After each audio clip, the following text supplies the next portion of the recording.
ও এটা তো একেবারে মাটিতে ভরে রয়েছে লেচুটা। কিন্তু ভাঙার দরকার নাই, খুব সুন্দর। এমনি ভাঙবো আরো আগে ধরেন ধরেন। হ্যাঁ খুব সুন্দর লেচুটা। হ্যাঁ এবার গাছে ধরে রয়েছে। আচ্ছা দেখি দাঁড়াও। সবচেয়ে মজার লেসন হয়ে গেছে। ভিডিও করতেছো?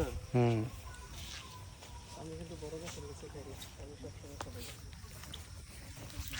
ওই সামনের লেচুটাও সুন্দর। দেখি মামুন আরে লেসন নষ্ট হয়ে আছে রে অনেকগুলো। এটি নষ্ট এটি পারে নাকি? এটি বাকি কিছু তো এত দেখার টাইম আছে নাকি? এটি পারে নাকি দেখি। বৃষ্টিটা কি বেঁচে হইব? তোর দামি মোবাইলে সবই কর, আমার মোবাইলে আর ছবি টবি তোলার দরকার নেই। নিয়ে যাবেন একটা থেকে করে নিয়ে নেব।